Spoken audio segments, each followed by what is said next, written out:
Live. And we Is it? Oh, Are we live? I don't have. Oh, there we go. There's a Hey. button. Hopefully, we have thousands of people watching because, of course, this is your favorite weekly broadcast, Grace Under Pressure.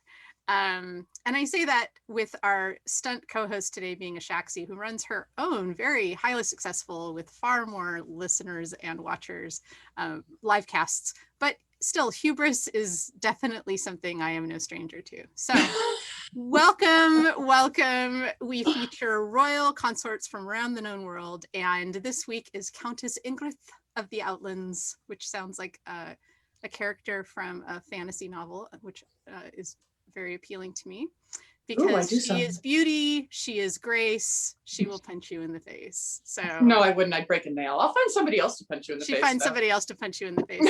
So and so I'm going to first say welcome to my stunt co-host. Had to make sure I get those consonants in the right place there.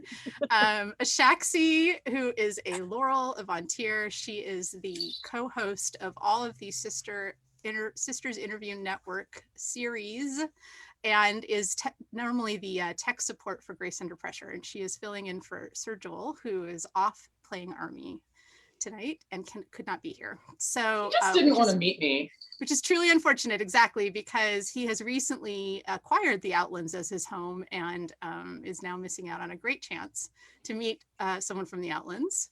And Ashaxi is inspired by her husband, Sir Optimus Hades, and her two brilliant, gorgeous children. And I'm sure she is also inspired by me, but I'll just preempt that and say it for her. So. But I am also inspired by the gracious host of Grace Under Pressure, Duchess Dagmare. I thought you were going to say Sir Joel. Sir Joel.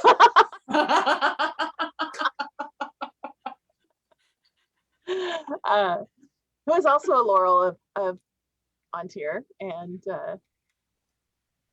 one of my heartmates. So there we are. I'm not going to get as mushy as last time because I don't want to cry. That's some BS. I want to be mushy. It's fine. Oh, I have to sneeze. Oh, bless you. Bless you. The trees are having sex in Seattle. I just want everybody to know that in the audience. So much tree sex happening here. So I think Sir Joel is probably experiencing the joy of springtime in the Outlands, which is pollination like mad. Yeah.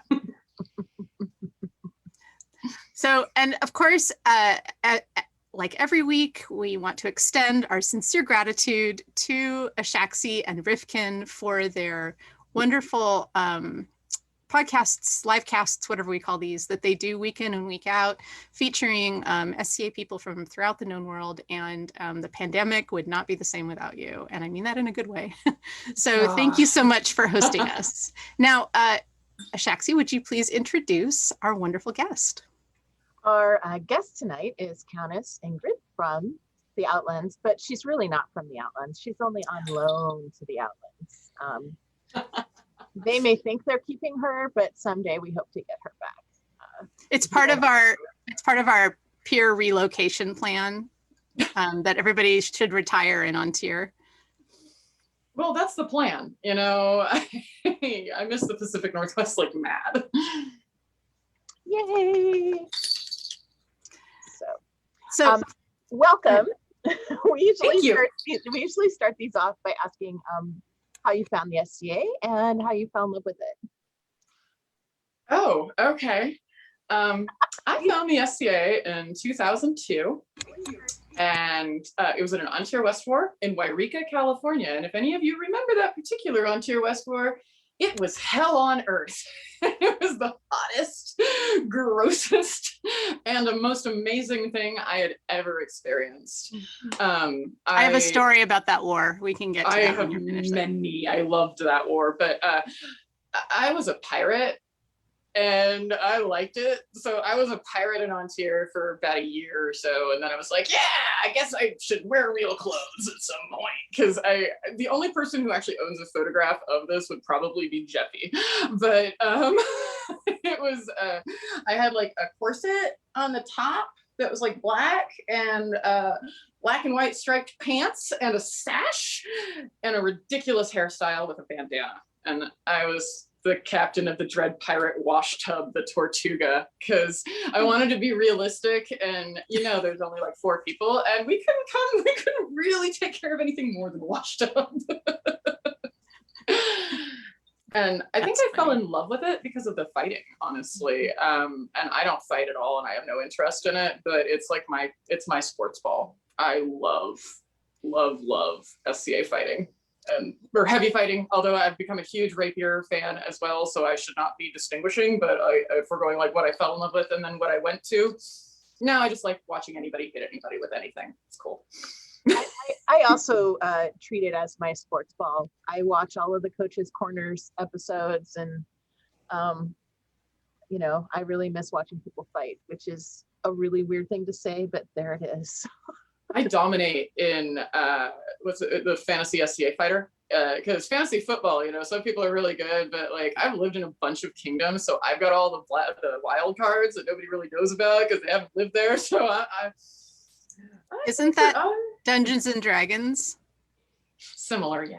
I mean, basically. Let's be honest here. Well, if you're looking at your brackets, yeah, it is. You can still have brackets. You could do the whole thing, but I just think there's already fantasy systems set up for that, so that's funny. I know, but like these people are actually hitting each other, and then they just move up whichever ranks I'm using. I love that. So I'm not a sports ball person, but the one time I got involved in anything sports ball related at work, they were doing the college basketball bracket thingy. I don't know. Oh God! And I looked up. I just went with, this was during the Obama administration, and I went with his first bracket, like his first whatever. And then from there on, I just went with whatever would win in a real fight, like the mascots. Mm-hmm. And did the rest of the bracket. I came in second out of 12 people because I thought alligators would probably defeat anything because they're basically dinosaurs that have withstood like all sorts of adversaries and weather systems and diseases and all kinds of things, and they're still around. And I think they came in second, the Florida. Sounds about right. They have a really, wait a minute, I don't know about this stuff. Never mind. This was a while ago. Anyway, the point is, I didn't do as well the following year when I went by which team had the best cheese in their city. It's remarkably hard to figure out where cheeses, like what the best cheese is from different places. So just so you know, though, the Appalachian Trail, there's also an Appalachian cheese trail, and you can follow a cheese trail through Appalachian. I know this is not related to you or the interview. Oh, wait, are you dairy free? I'm not. No. I'm not either, but I'm allergic to basically everything. So cheese is one of the only things I have left for me. And you can walk the Appalachian Cheese Trail. I really want to, but then I watched Criminal Minds, and now I don't want to walk anywhere on the Appalachian Trail. Don't go by yourself. No. Take some people with you. A joint cheese. I think that's the important takeaway here. Anyway, now that we've maligned sports ball and half the East Coast of our country. Cheese. I know.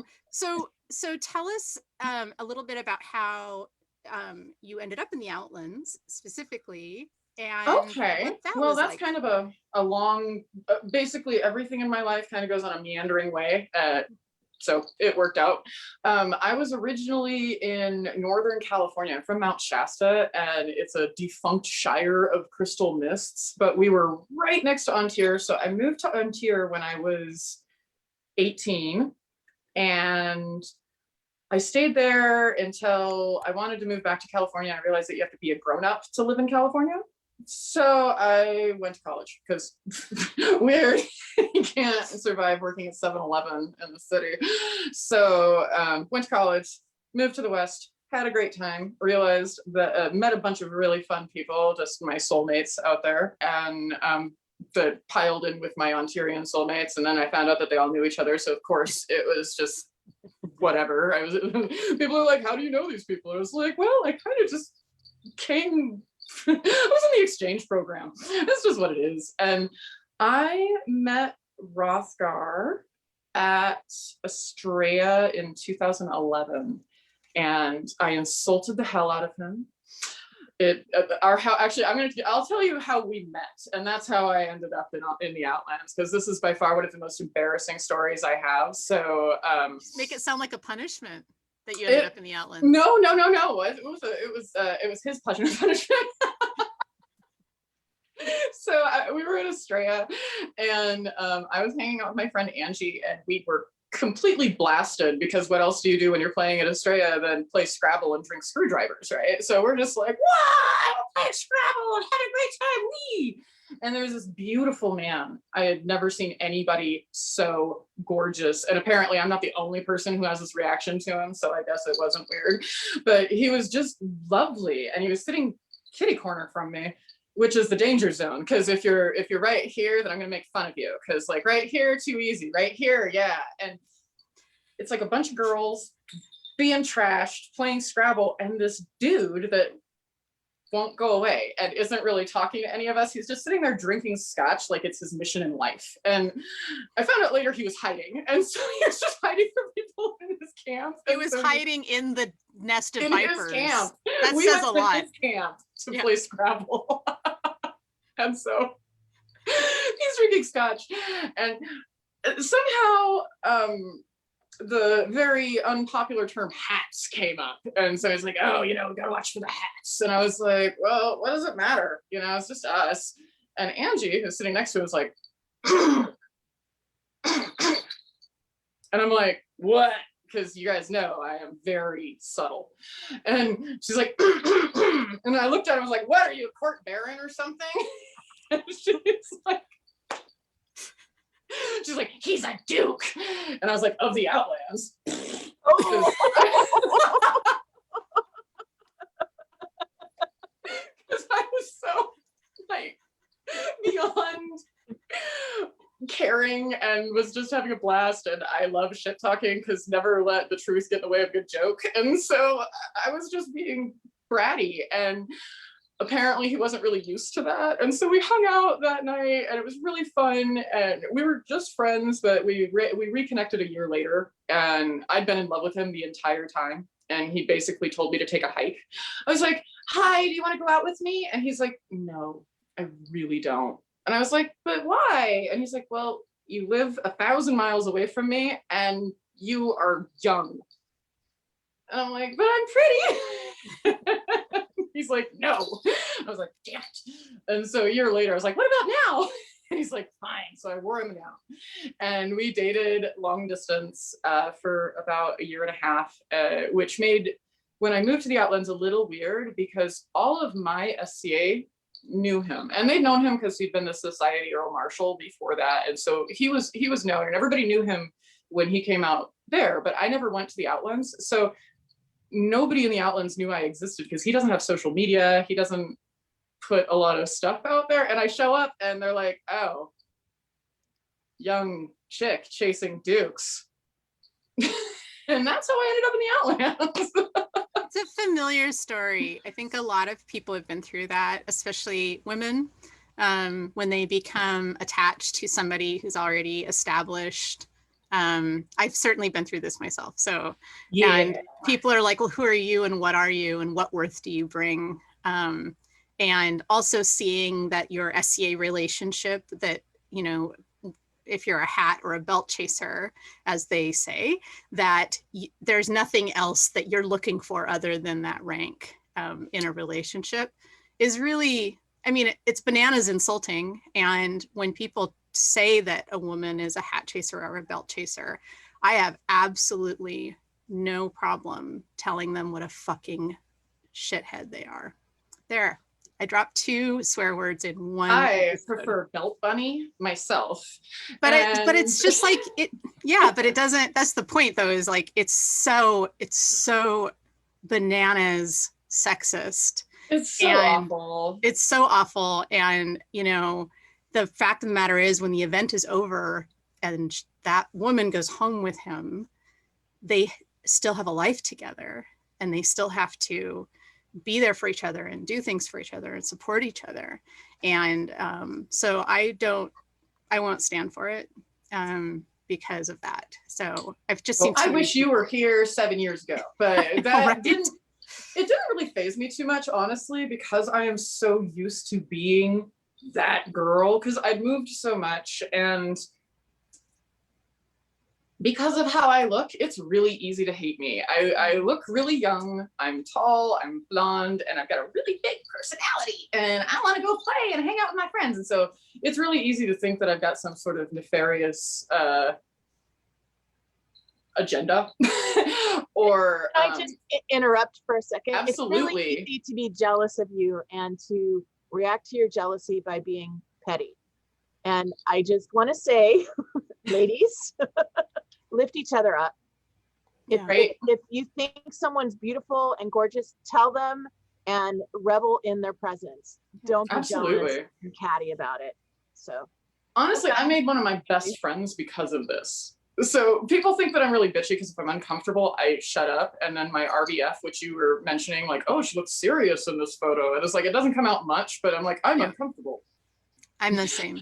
And my friend Sami Sewell was so cute. It was probably 2 months into our reign or a month into our reign, I think. And she'd been teaching a class, and we found out that we'd been living in the same places our entire lives. Like, we just kind of coexisted. We lived in Southern Oregon around the same time. We lived in the right places of California at the same time. We just never crossed. And we'd had a great time. And then later that evening, she sent me an email and on Facebook, a Facebook chat. And she's like, I owe you an apology.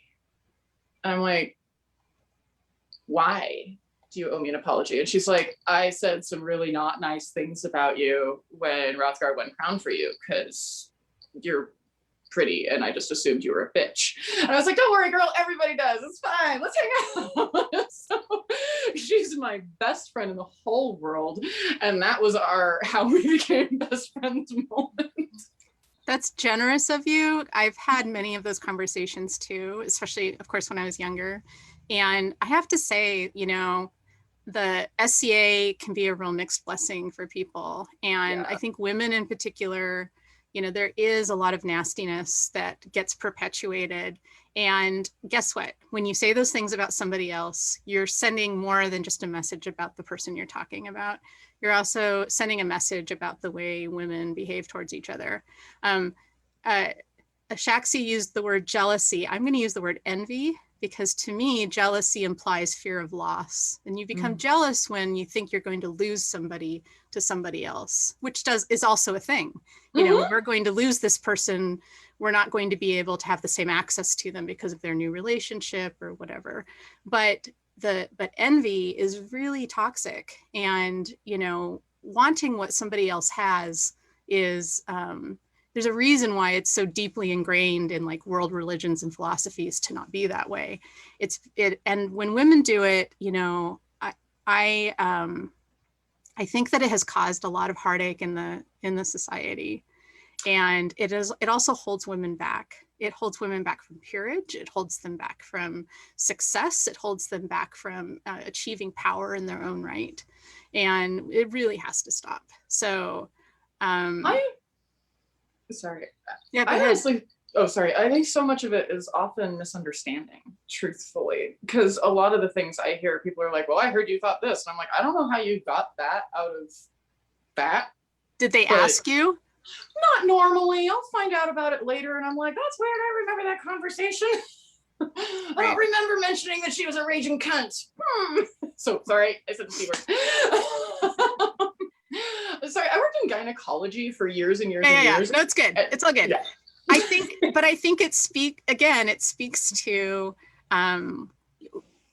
some conversations can go a long way. And when somebody finally does talk to you and goes, wow, I really didn't think you were this way. It's like, well, you didn't bother to find out. That's on you, not on me. And actually, I think this is true also for the crappy attitudes people have in general about peerages, where I'm like, dudes, we all got through this in high school. What happened that you needed to continue to perpetuate these same patterns of, not talking to people, not holding them capable of having, hard conversations with you, and not, holding people responsible for their actions and words in ways that allows them grace to move on from it. Like that's all just, to me, part of becoming an adult. So I appreciate what you went through, because I think a lot of us will like nod in recognition of that. Well, I go through life, and I it's kind of Occam's razor of life, but I firmly believe that people are more dumb than mean. And so, I mean, I know I'm way more dumb than I am mean, and it's often just people aren't being mean. They're just not paying attention to how their words can impact people. They're not trying to be cruel. And so if you think that somebody's trying to be cruel to you, take them aside. Like Kalsha called me out one time because I said something about a lifestyle not being my cup of tea. And she's like, you sound very judgmental. And I was like, no, I am not being judgmental. I don't care what anybody else does. I know me personally would lose my mind in that particular situation. And that's what I said. Yeah. And I just respected her so much for wanting to have that conversation with me, since she did infer that I was trying to put down somebody's preferences. And it's like, no, I just know that I'm a jealous individual. And if I had to deal with more than one person to chase after, I'd probably blow a gasket. Yeah, I can guess what that's referring to. And some of us are more successful than others at actually managing that. But that has nothing to do with, it has nothing to do with morality or judgment. It has everything to do with your own abilities and what you invest in, you know. And that's totally fair, but I think it goes back again to that respect that we hold people in. And the thing about these interviews that I've learned is that a lot of us have been through this. And a lot of us have been through the experience of being with someone who may already be established in the SCA or established in a kingdom, and moving there and experiencing some considerable vitriol. And I'm just going to let people know, you should go talk to people. As soon as you really strongly dislike somebody for something that is not related to hate speech or bigotry, or those things that are puppy kicking, right? But if it's gosh, I don't like them, I don't trust them, I don't get a good feeling from them, and you have no reason for it, go figure it out, rather than talking obviously if they're a missing stare, that's a totally different issue. But I'm talking about like, oh, she seems like she's really a insert a word here. Go figure out, go find out more about that person, and really, really need to do it, because challenging your assumptions about people is part of what makes you like a thinking, feeling human being. So sorry, this became the Dagmare TED Talk. I'm very sorry about that. Well, you'll love I am the one who, if I hear a weird rumor about you, I will completely come up and ask. Like, I don't even care. I'm like, hey girl, I heard the strangest thing. Did that really happen? Yeah. But it's amazing. I mean, so in seriousness though, we've talked before about neuroatypical brains too. We all share some kind of neurodivergence, whether it's ourselves or family members or people that we are close to. And one of the things I have learned in working with my kid who's autistic is that it is okay to just put things into words and say them out loud, and say things like, hey, I'm really uncomfortable with this and I'm trying to figure out why. And it could just be that I'm uncomfortable, and that's okay. And just to own that, and also, but to let someone know I'm uncomfortable and I'm trying to figure out what's going on with this, and if it's something we can fix, or if it's something that needs to be fixed, or what's going on. It's very disarming to someone to have someone kind of hold them capable of that conversation. So I know. Yeah. Anyway, and if they're really, really pretty, like Ingridth, it's totally worth it, because like I was saying last week to Patricia, sometimes it's really nice to have a super gorgeous friend, because you can just let yourself go like full, like log witch around them, because you're like, I can never be that pretty, so I'm just going to wear sweatpants and my hair up, in a messy ponytail, because it's all good. So I want Mina, sorry. I want Mina to follow me everywhere because when I first met her, I was like, dude, you're not allowed to be the tall one. And later on, like we talked about it and they didn't realize this. I was like, no, I'm the tall one. You don't understand. Like you've taken my spot. I would pay Mina or Uther's sister, Osa, to walk around with me. So that I could be like tiny and like invisible. It would be amazing. There's something really kind of miraculous about being around someone that's taller than you when you're used to being the tall person. It's really unique. I feel the opposite because I'm 5'2" if I stand up really straight.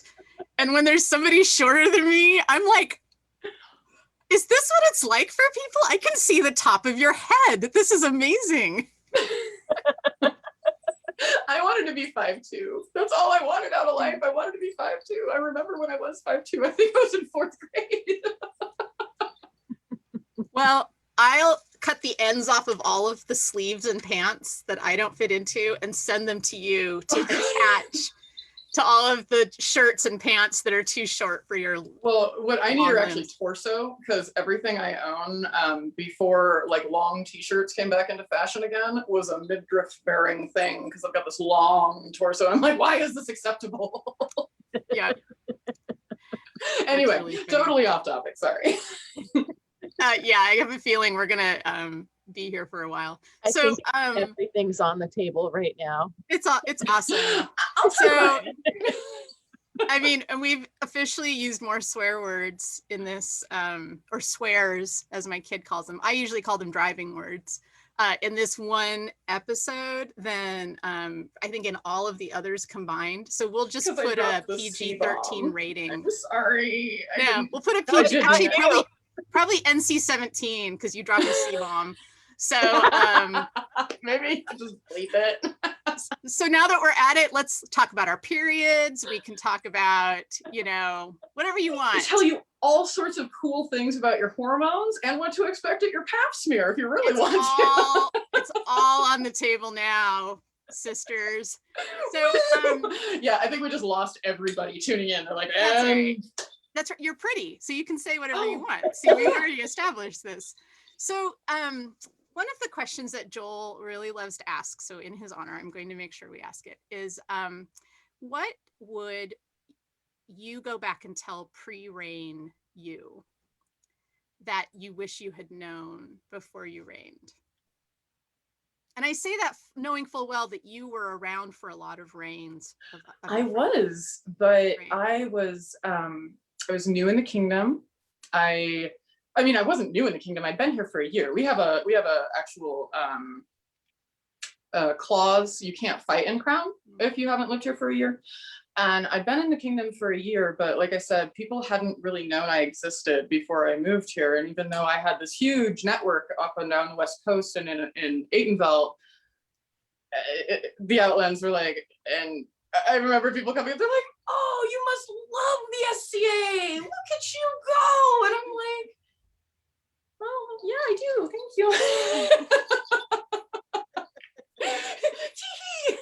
And what I would tell me was that it's okay to ask for help and people do want to help you.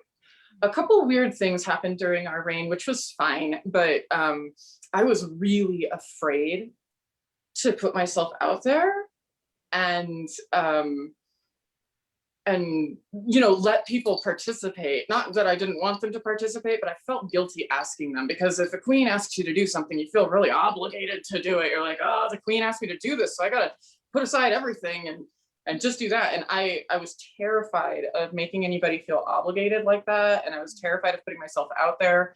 But the thing is that your populace wants to participate with you. They want to be a part of your world. They want to do the projects that you're into. And it's totally okay to say, hey, this is what I'm excited about. What do you want to do? And I mean, there's a ton of stuff I would have changed, but that was the one thing that, I mean, not like I hated my reign, but I held myself back a lot because I was really uncomfortable because I'm shy.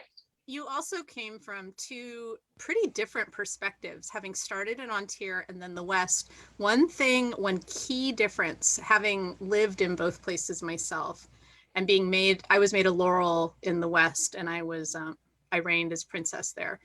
You do a lot more for yourself for your reigns in the West.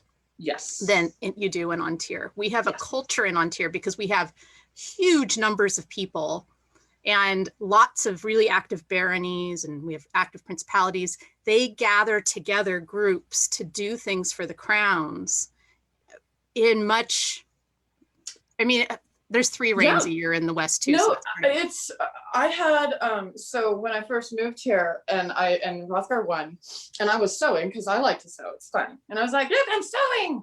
And somebody's like, where are your laurels? And I was like, I don't know, they're probably busy. Whatever. And later on in my reign, I had somebody come and take me aside, and she was like, do you want your laurels really think that we suck? And I was like, I haven't heard of any Ontario laurels saying that the Outland laurels suck. Like that seems odd. Most of the Ontario laurels that I know are really cool and like to share knowledge, and they don't really poo-poo people. So I mean, we're not like you who would be like, Outlands laurels. Well, that's what I heard I say, so whatever. And so I had this, I finally was like trying to talk to her. I was like, well, so you got to understand that Ontario has a different culture. The laurels in Ontario are like the knights. I mean, Ludwiga's still my hero, man. A Kingdom Arts and Sciences champion throwing a knife at people saying she'll shank you if you have a problem with the king. I love it.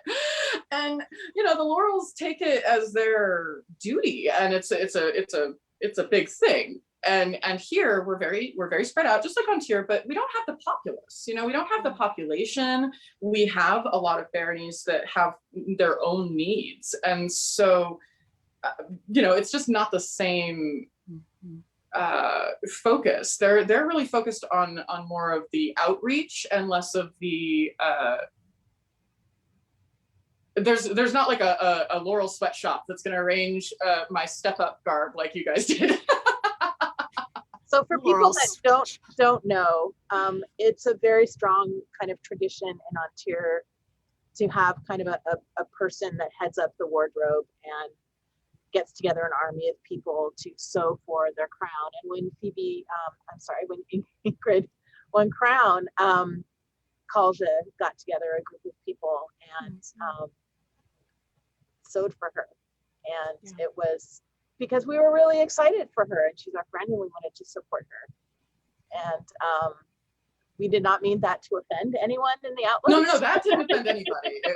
It wasn't that. No, it was something somebody said. I don't even know if they really thought it was Ontario laurels. I have no idea. But somebody thought that there was some poo-pooing, and I was like, no, it's a cultural thing. Nobody sucks. And we have mistresses of the robes and stuff, but you know, Ontario has a sense of pride in being the part of the team that makes the crown's clothes. Like, that's a thing. You're like, yeah, see how they look better than all the other royals on that stage? That was Joe Bob. Yeah. Joe Bob. We need a member of the Order of the Laurel named Joe Bob.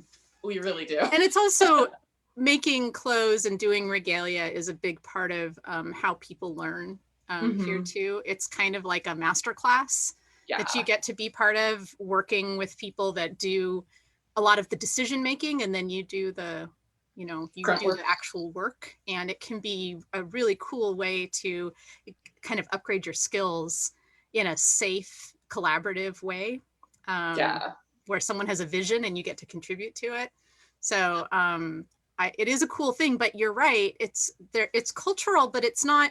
It takes people starting it. And then it takes the population to do it, like you said. You have to have critical mass. You know, it takes positive feedback. It takes all sorts of things that, I mean, well, anyway. It's different. It's different. Yeah.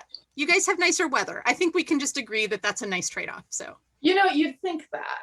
You'd think we have nicer weather, but I would rather watch Attias and Vix smack each other with sticks while there's a lightning storm going on than the dust wind, what are they called? Haboobs that land on us here. It's crazy. Yeah, no thanks.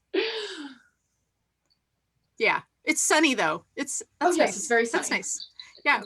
So It's 300 days a year.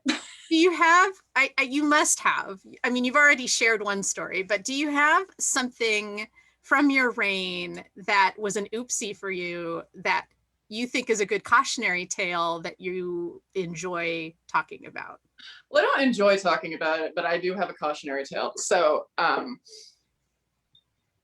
at some point, when they asked for our preferences for we're back on sewing, I said, we don't want to see machine finishing. That's it. Like, we don't want machine finish. That's all. Translation at some point between the people that passed this on said that Ingridth only wants things that are hand sewn. Oh. So I'm an asshole that apparently thinks that everybody in the Outlands is beneath me and they should be slaving away with a needle and thread. Oh. And I'm like, I just didn't want serging on my neckline. You just didn't want it showing I didn't want from it the showing. outside of the garment. And so with this cautionary tale, I would say just be very specific when you're talking to people to make sure that that doesn't get lost in translation. Yeah. You know, it's funny. I tend to over explain things. And I think it's because of this, where I'm like, I want to be so certain that it's really clear what I'm asking for. But I think it came from working with people at my place of employment who were database. Worked with our databases. And so we would go to them when we had reporting needs, and you had to be not only specific, but say things in the right order. You know, I want this, this, and this, but not this. Oh, wait, I should have said that first. Don't give me this and then give me all. Like, it really taught me how important it is to be super detailed and Yes. to do it correctly. Like, here's the hierarchy of needs here. No visible hands or no visible machine sewing, and then this, and then this, and then this. Given all of that, thank you so much. I'll wear whatever you hand me. Right? Like that's awesome. The ultimate overarching. And I mean, the other thing is that Ralphgar and I both had very established personas by the time that he fought for me in Crown. And so not a lot of people were super into the style that we were in at the time. I mean, the Norse took over, and then the Slavic got really exciting and stuff after Estrella. And so people were getting excited about it, but you know, they wanted to make Persian, which is beautiful and gorgeous. And I would hate for anybody to spend that much time on something for me that would get worn once. Like I would hate that. And so it's not that I don't want you to showcase your skills, it's that I want you to, you know, conserve your energy for something that matters, because I would adore seeing it more on you than on me. Truthfully. Also, it's interesting that you ended up doing Viking era, because they're pirates.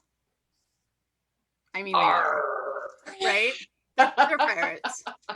They are. Don't let anybody tell you differently. Oh, they're totally pirates. I felt great about being. Actually, I didn't want to be a Norse person at all when I was in Ontario. Everybody's like, "Be Norse. Look at you. You look Norse." And I was like, I think I want to be Tudor. And that took like a couple events. I was like, this is uncomfortable, and I have to like put my skirt over my head to go into a porta potty. This is ridiculous. Then you Also, gotta reach around it, and it's right. No. Also, because like the R and TH get kind of mixed up in some of the Scandinavian languages. Mm-hmm. It's not really pirate. It would be like pythit or something. Pythit. So it would be hard to understand. Yes. So so that's part of it too. No, nobody needs to send me a message or an email about the correct pronunciation of an R. Oh, please don't. Please don't tell me how to pronounce my name either. I don't care. I really don't care. It's just I'm never going to remember you even mentioned it. Which let's move over to some photos. Oh, if you don't mind. So distract people with fancy costumes. I'm excited about this.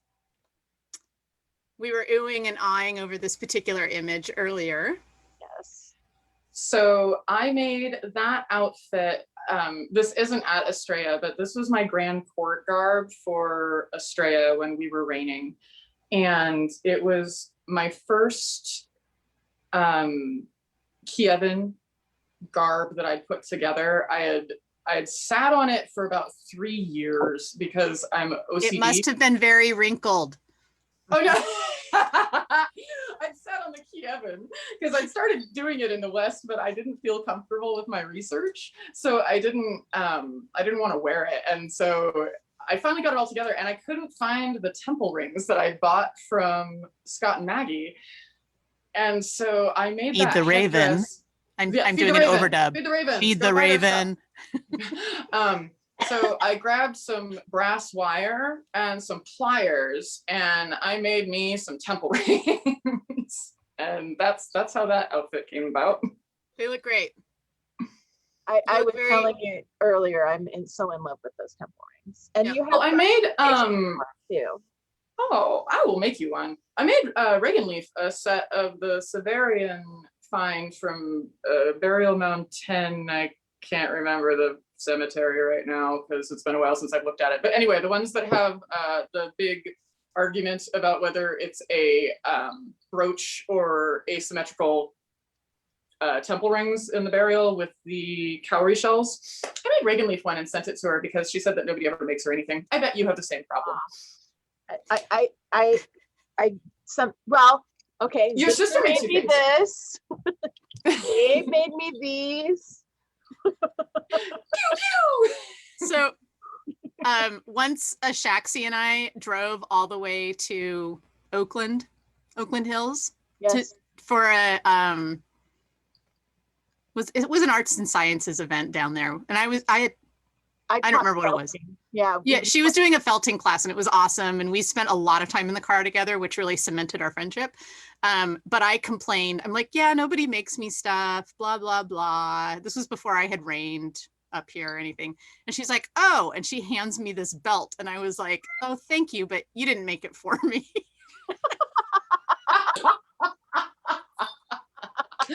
I'll take that belt, Ashaksi. No.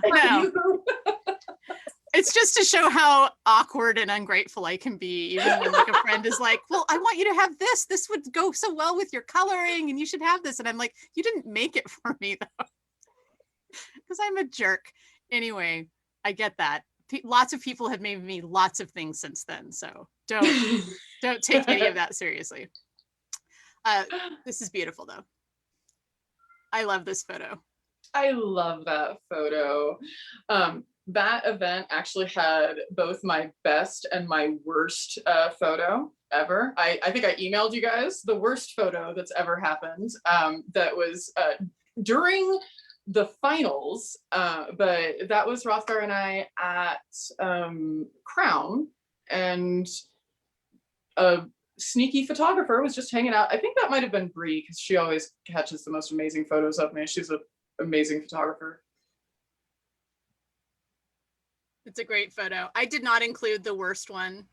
Oh, I mean, I can it's just show it. My friend Roland, who's the Baron here now, he was so funny because I'll put them as my profile photos as a regular basis. There we go. That one. Yeah, there it is. Good times.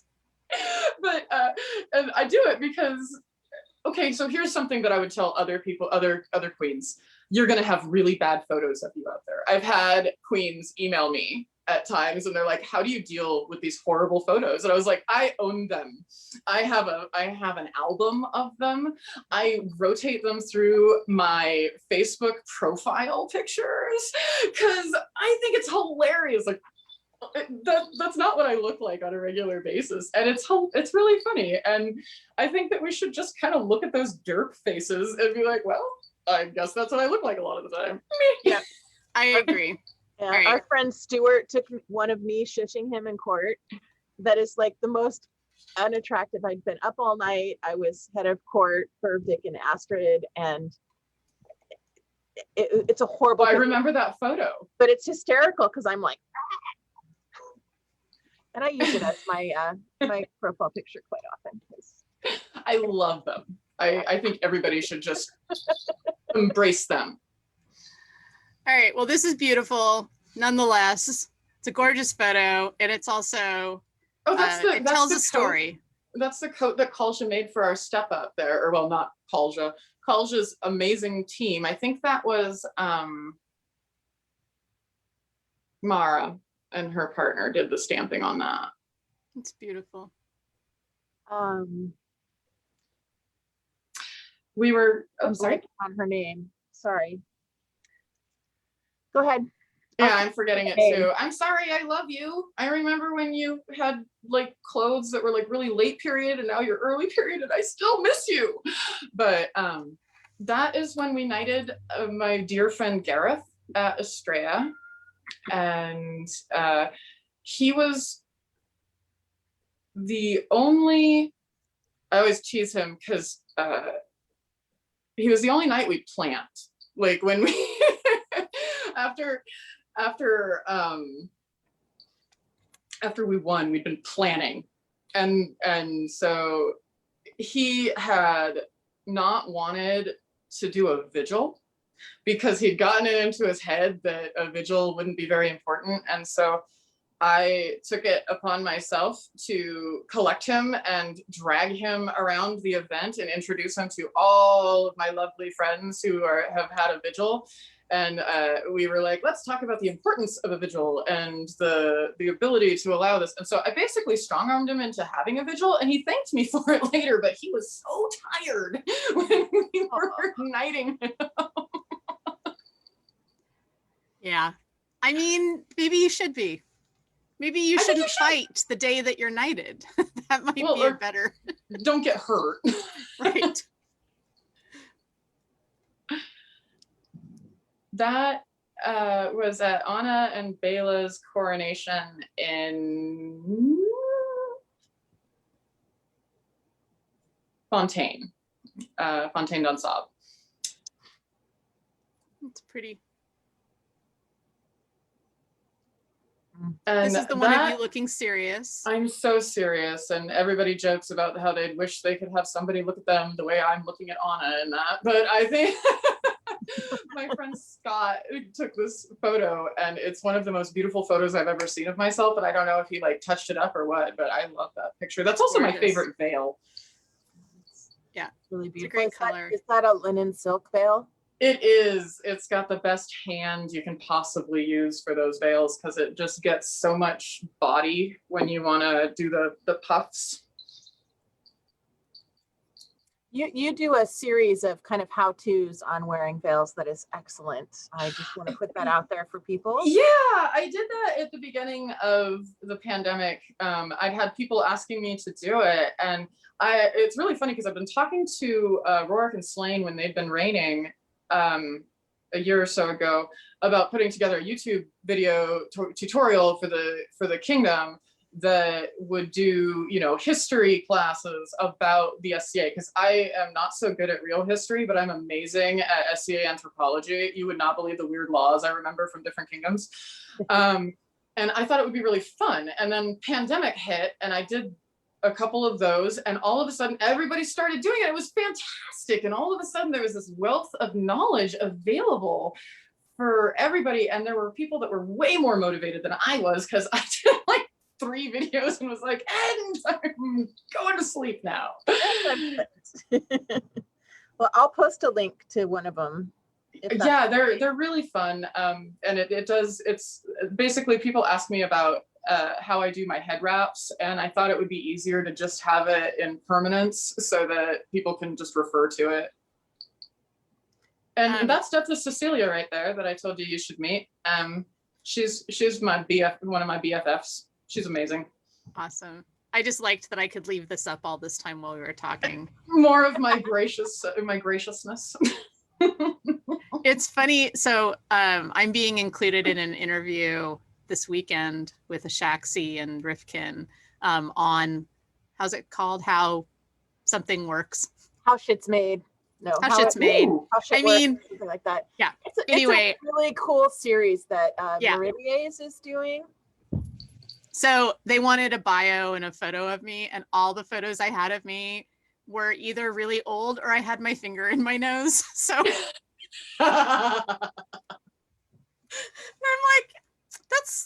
that says something. I'm not sure what, but maybe I need some more photos of myself being a little more serious, or I'm eating a child's head. That's the other thing I like to be photographed doing. So Well, I always have a drunk eye is the real problem. My right eye always squints shut. And so it just looks like this and I hate it. Yeah. So we're looping back around to the pirate thing. yes. So for our step down, we wanted to do, so the Outlands has this amazing commitment to their ceremonies that when they decided to become a kingdom, the big movers and shakers, from what I have heard in the days of lore, really got together and wanted to know what would define them. And their ceremonies are amazing. We have ceremonies for just about everything. I'd like to do one for the Ladies of the Rose because we've actually had it forgotten, which really irritated me, for the Ladies of the Rose being like, hey, thanks for reigning. We forgot to say thank you, but fuck you, bye. And so I'd like to actually put together God, you really are gonna have to put a warning on this. I am the worst. But we put together a ceremony for our step down, which was a true Viking burial. And so Hrothgar died, and it was very funny. I asked my friend Hala to kill me, and she was very concerned about this because she didn't want any triggers because it was suicide in truth, and she was very concerned about that. And I was like, well, let's focus on the history about what's going on and try and get through it with that, and hopefully it won't come across too shocking. And it ended up being okay. So Hrothgar was dying, and they put him in the boat, and Scott King does a way better job of telling these things, man.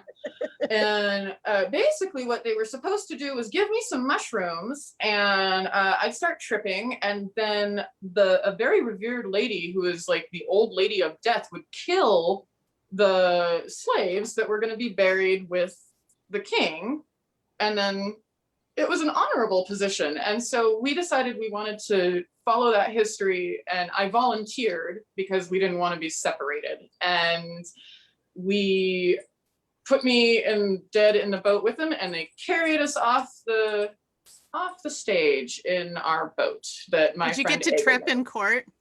No, they didn't even give me any mushrooms, man. It's like Not they very have no realistic, commitment. folks. I mean, this is why people look down their noses at the Outlands, is because of their Right. lack of commitment. Lack of commitment. Nobody's giving me psychedelic drugs. Right? But, That's so funny.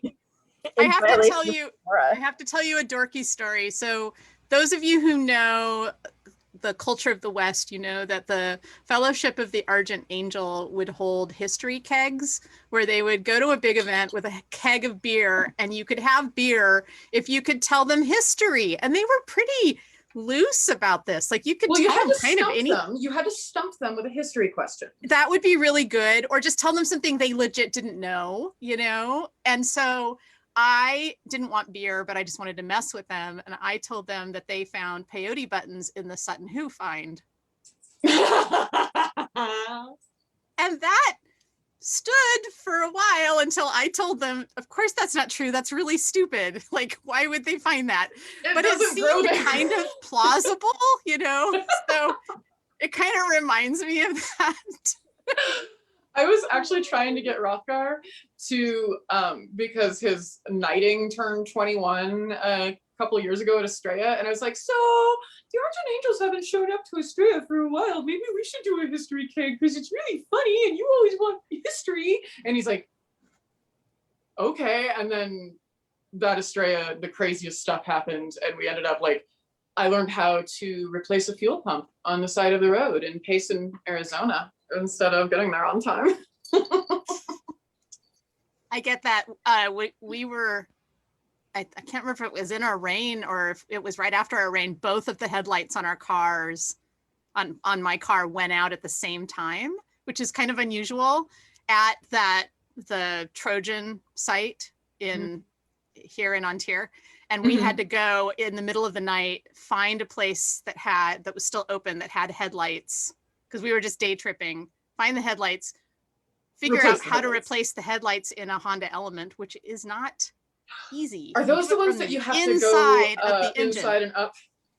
Yeah, you have to go from the inside. You don't do it from the outside. And it was not easy. And that was a trip. But, you know, people help, and we needed tongs, and somebody had tongs, and, you know, it was good. Cool. It was all good. Those are the hardest headlights I've ever replaced. Which ones? The Element ones. Oh, I mean, I didn't replace yours, but I've done ours, and it's not fun. It's not fun at all. And we did it in the dark in a parking lot. You know, I'll be honest, I did it because I had the smallest hands. So, you know. I have been the sidekick of many a car adventure because I have small hands, and now I actually can probably do basic car maintenance on pretty much anybody's car, but I'm not offering an oil change right now. No, but I will say, when I lived in Oakland on my own, I had a car that went through spark plugs. Like, you would not believe. It was not a great car. I admit Obviously. That. But I had to replace the spark plugs about every 4 or 5 months, which is not normal. So I was too cheap to buy them pre-gapped. So I had a little gapper and I would gap them, but you had to, again, I had to use tongs to drop them into place. And then I could get in there with a tool, because otherwise it would mess up anyway. So I'm out there, and my neighbors next door are a bunch of young Latinos who worked on their own cars all the time. Mm-hmm. And I'm out there doing this, and they're all watching me. They're like, we have never seen a girl do that before. And I'm like, I'm full of surprises. And also, don't watch me while I'm doing this, because I'm going to mess it up now. But it was just so funny. They all lined up and they were just like staring at me. I'm like, yes, I'm wearing rubber gloves and using tongs. Don't judge me, okay? It works. It was pretty funny. All right, anyway, so this is a great photo. I even recognize the position you're in from one of the I think one of the biggest ego bumps I got was when Mary LaRose was like, I just hate you. You look so historic in this photo. And I was like, yeah, I did. Yeah, Mary LaRose says I'm cool. Okay, yes. Here, now see how cool you are. So cool. You're so cool. That is the outfit that College's team made. And I think there's a better photo of it coming up too. Mm-hmm. I discovered I was a crier while my coronation. I didn't know I was a crier. Like, I mean, I'm a little weepy, but I didn't know that I was a happy crier. I cried a lot, or I thought I cried a lot during our reign, but apparently there are much more criers that like start crying the minute court starts, and they don't stop crying until the end, which is okay. I'm not judging you. We can't control this. But I didn't realize that I was going to be weepy giving people AOAs. Like, I was like, it's fine if you don't turn bright red when you're crying, but I turn bright red. So I already told you that I can turn more colors than you while crying. Oh, it's on. I know. We're gonna get into a weep fest. Yeah, clearly we need to spend more time together and can't. So there we go. Oh, these must be out of order in terms of time. Yes. That was during Colgrim and Danielle's coronation. Yes, and that was right when I'd finished that dress, and it was my second foray into fancy pants Key Evans stuff, and I had a blast just sewing pearls all over it. Mm-hmm. But then this is more proof that Rithkin and I have the exact same color palette, because we just want to use blue and red and gold on everything. Who made your coronets? They're just gorgeous. Cognac, actually. You interviewed her 3 weeks ago, I think. Duchess Cognac made my coronet. It was such a lovely surprise, because Hrothgar had wanted to make mine, and you know how projects never do what you want them to do when you're supposed to have them done. So he still has not made that coronet. And Cognac was amazing. And she sent it with Samiswell in the middle of a giant snowstorm. And it was there, and it has my badge on it. And it's got moonstones. And it was just the most, and that's my dog. So if you'll excuse me for just a moment. You're a jerk. We're dog tolerant on this live cast. I liked that he responded to Moonstones and with a good. I need to go out. So this is one of my favorites because there's a long running tradition of really horrible side-eye photos. Apparently, I'm either like really bitchy side-eye looking or making really weird faces. But this one cracked me up because Hrothgar is making side-eye as well. And people are still trying to figure out what we were looking at. And we were looking at absolutely nothing. Because I was like, what were you disapproving of during that court? And we're like, I have no idea because there wasn't anything happening that was really, disapprovable. So apparently we were just throwing shade. I love it. Oh, hi, buddy. That was the night that I may or may not have been rather inebriated, and my very good friend Gabe rolled up with this hat, and I was like, dude, my friend made that hat. And he's like, no, my friend made that hat. And I was like, I feel that I am more entitled to that hat than you are, because I've known her for like decades, and you only had a few minutes with her. I'm taking this hat. Johnny come lately. Come on. Right. Yeah, you just roll up and all of a sudden you get a Shoxy hat, and I've been like flirting with her my entire life. Nothing. I don't even get a hand-me-down belt. And and so I spent the entire night stealing that hat from him, and then I ended up falling asleep with it. So I did take it back to him the next day. But that's Sir Helga underneath me there, because it was at an Ontario West War a few years ago. I'd been teasing Havek, and I was like, man, I wish that I could be tall so I could look down my nose at people. I bet people would take me a lot more seriously if I loomed and looked down my nose. And he told me he'd give me lessons. And at that time, she was still his squire. And so I'd mentioned that to her. And Han, her husband, of course, decided to pop in with, well, you guys could team up and then you'd be tall. Like and two raccoons in a trench coat. Mm-hmm. And I was like, well, man, I'm gonna have to be on the bottom because I'm the biggest. And she's like, lift your skirt. And so And when Helga tells you to lift your skirt, you say, yes, ma'am. Skirts up, man. And she like got a running start and like launched me up, and we ran around. And I'm like, I'm very, very, very graceful and elegant. And so we decided to, or what did I say? I don't even remember what it was. But so we decided to reenact that. But Havek wasn't there, and Uther had already gone to bed. So Morgan was the next tallest person we could go and loom next to. Yeah, he doesn't look very bothered by it. He was not bothered at all. It makes me happy to see things I made have more fun than I do.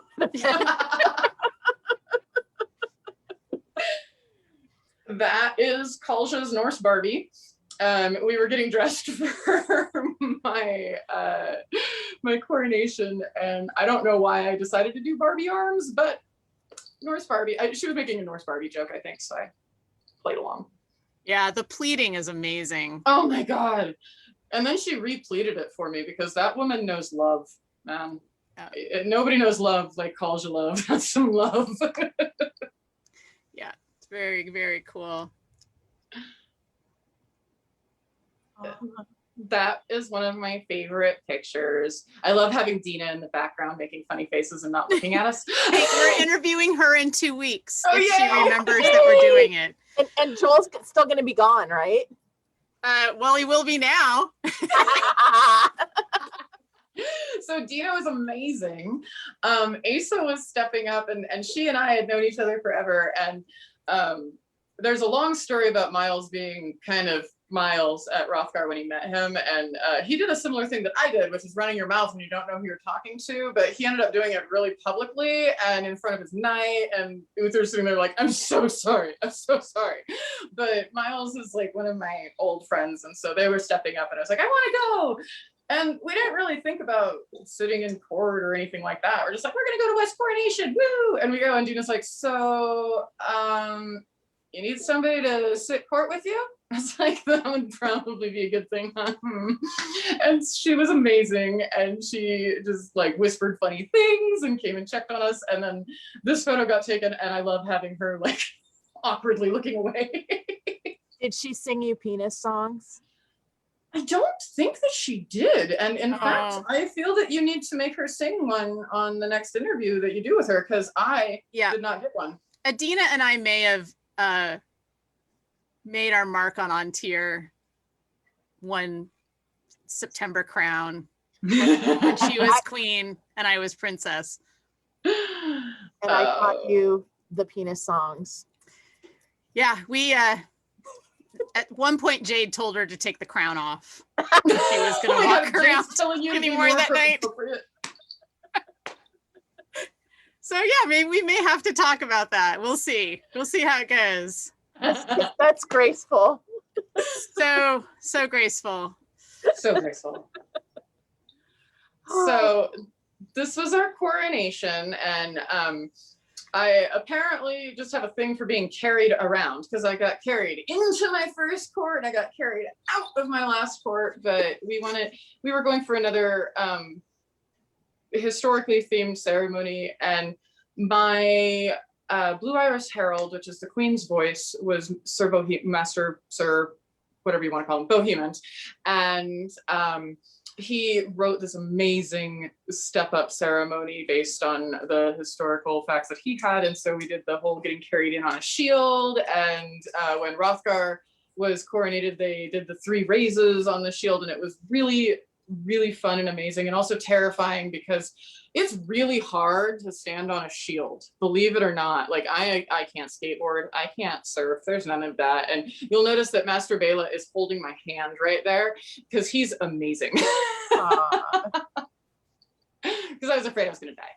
I like that the gentleman in the front to your right looks a little like, oh gosh, we got to carry another crown princess in on a shield. That's probably the best description of what Lavin was thinking at that time. Lavin is one of the most amazing men. I love him. This is Hrothgar's crew. They're the Varangians in the Outlands, different from the Ontarian Varangians. Are they even around anymore? You'd have to ask them that. Yeah, I don't even know.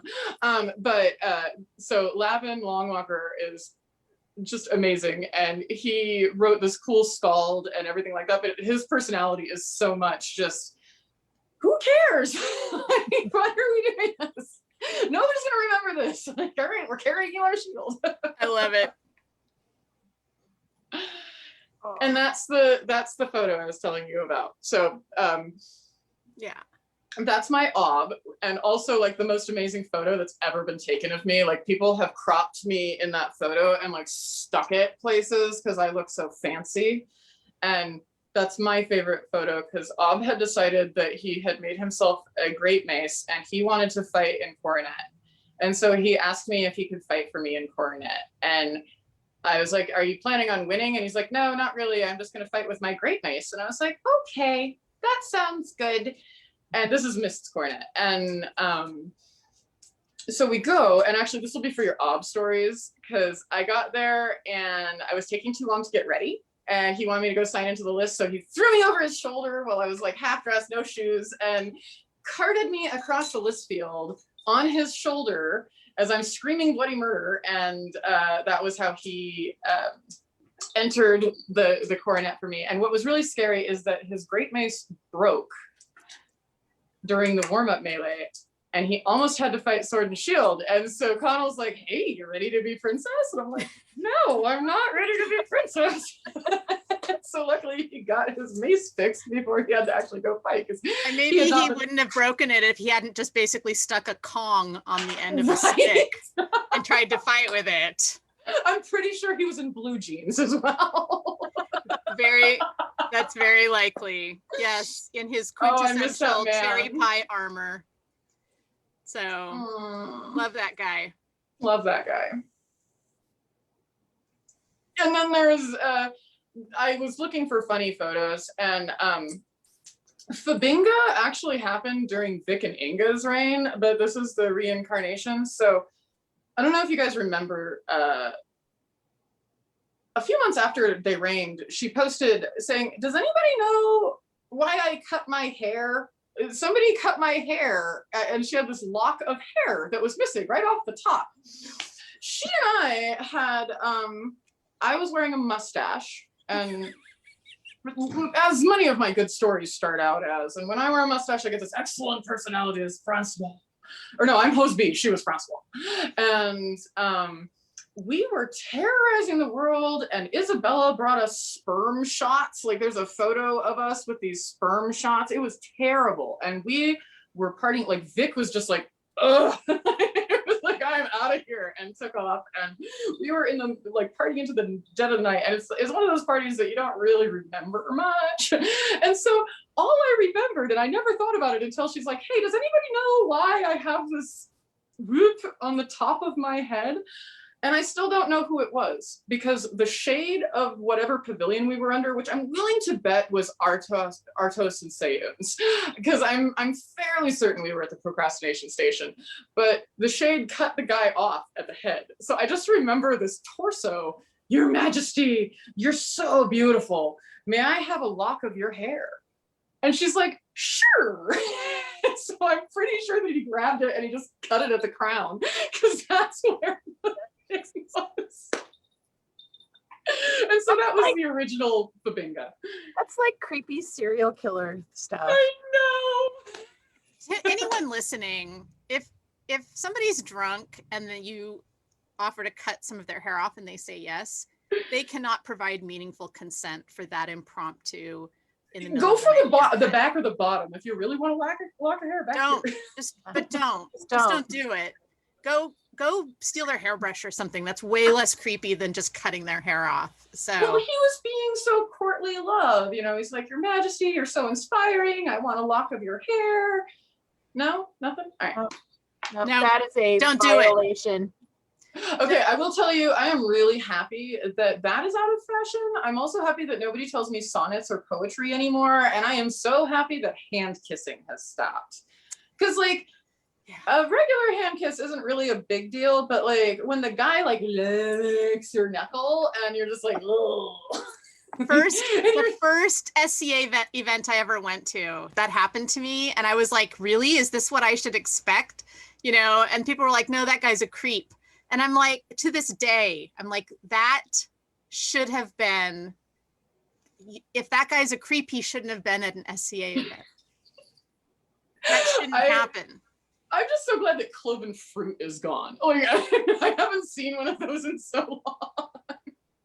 Yeah, and personally, I do appreciate sonnets that when people write them and tell them to other people. I have a thing, like I used to get asked to judge a lot more bardic competitions than I do now. And part of it is because I've made it very clear that I will not judge original poetry.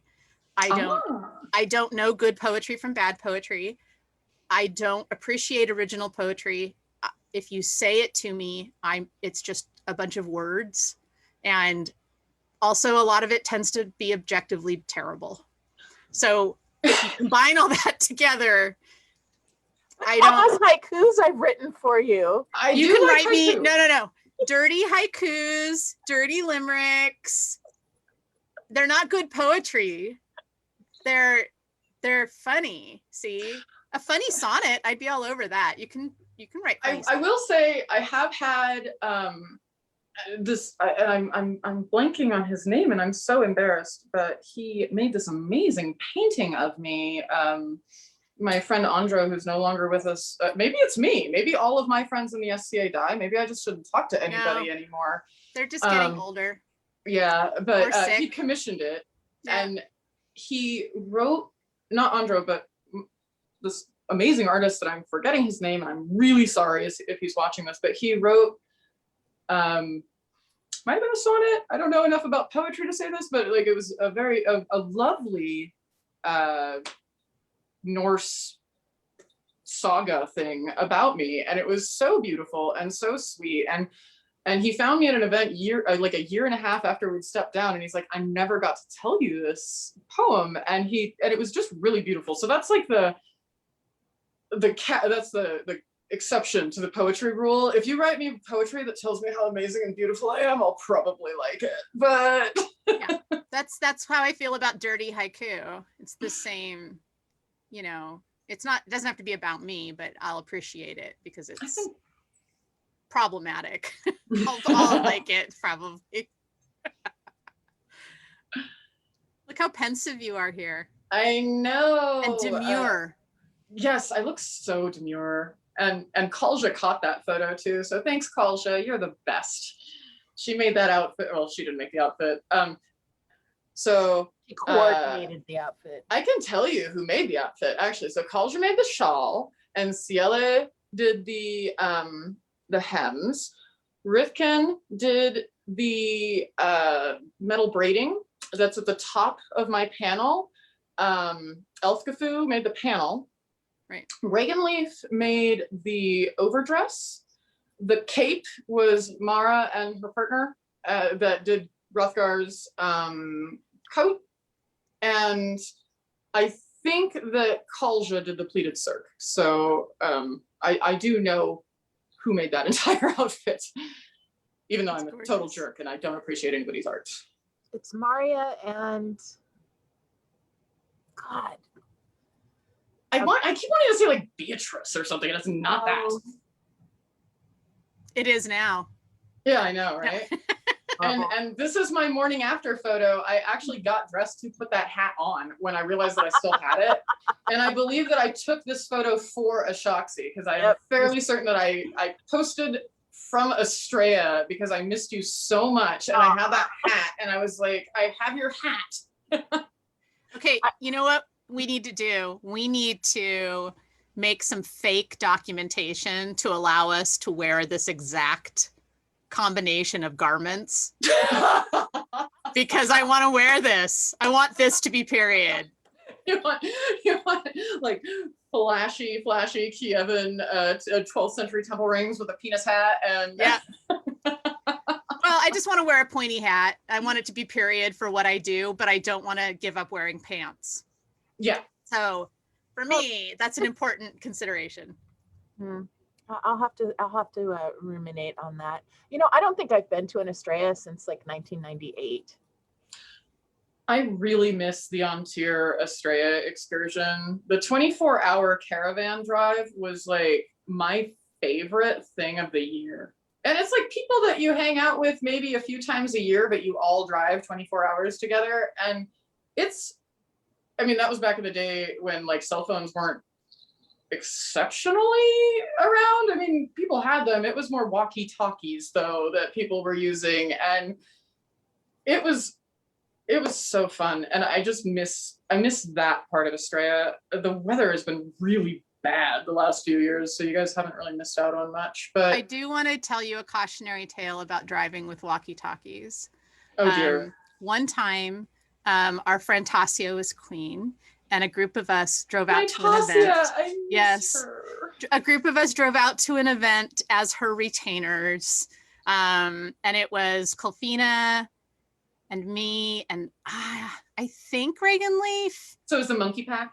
And somebody else. I'm a rat, so I'm a rat among the monkeys. Rat too. Yeah. So anyway, we had walkie-talkies and we're playing Would You Rather between the two vehicles. Oh dear. And that game devolved almost immediately into talking about, day glow, pubic hair, and Oh, I think that group of people you just described are the only people I would play Would You Rather with anymore. Well,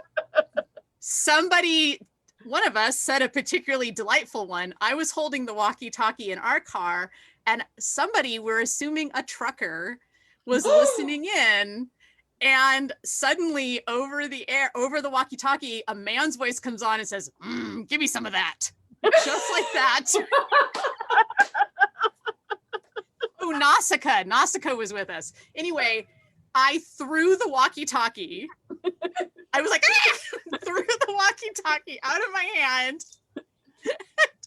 We were dying. I think Colfina was driving. For the rest of the way, we're like looking around, watching for like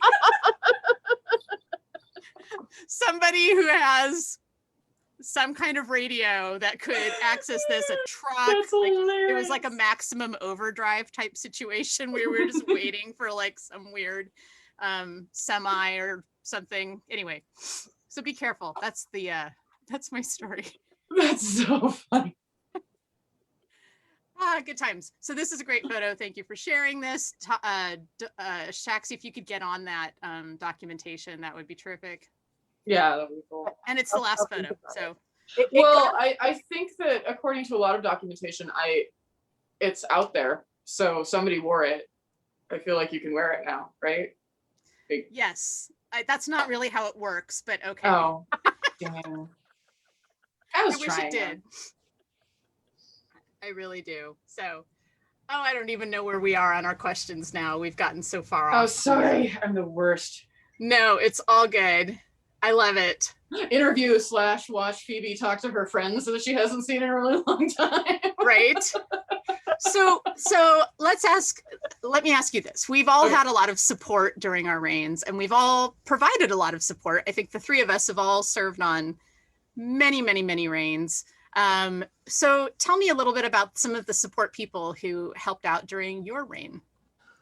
Oh, wow. So Anna, Duchess Anna was my chatelaine, and she was above and beyond amazing. I wish that I would have known her communication style a little bit better, because I didn't, sometimes people get pressure and think that they have to do something, and I never would want anybody to feel that. So Anna was amazing. She went to everything with me and was 24/7. My rapier of chivalry, or no, not my rapier, the protector of the Queen's heart was McQuillan, Don McQuillan, and Don Michael McQuillan, sorry, we just called him McQuillan.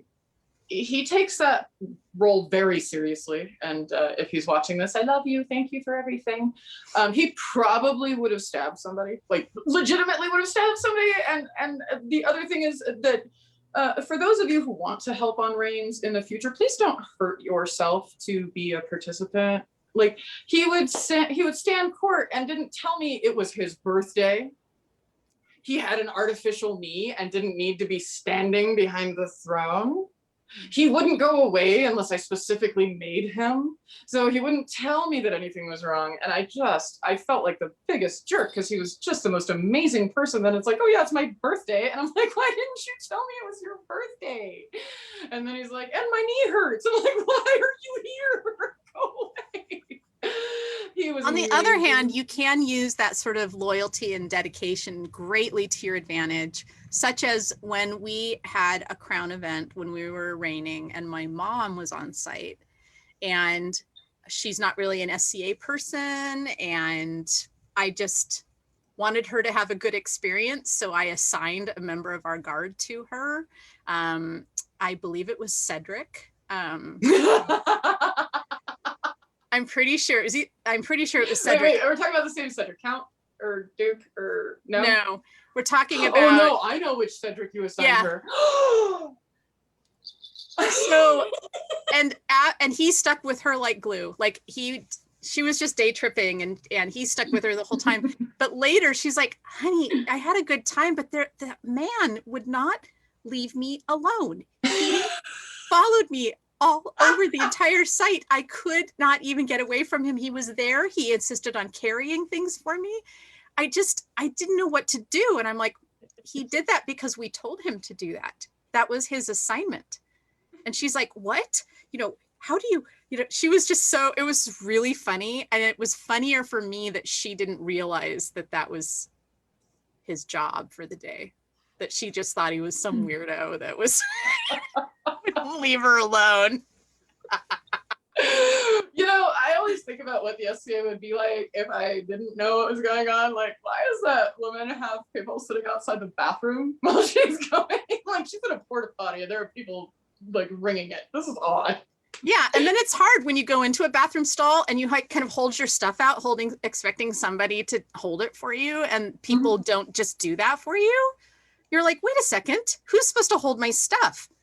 By the way, I will hold your stuff when you go in the bathroom. I will hold your stuff when you go in the bathroom. I will. Anybody watching, if you need someone to hold their stuff, especially your cup, stuff. Your drink, like, I will hold. Do not take that into the bathroom with you. I will hold it and don't not do that. It. I'll hold whatever you want. That's right. I will sew for you if you need clothes. Oh, that was my last interview. I won't do that. I won't sew for you. I will sew for you, but I won't commit to it. And then you'll be super surprised.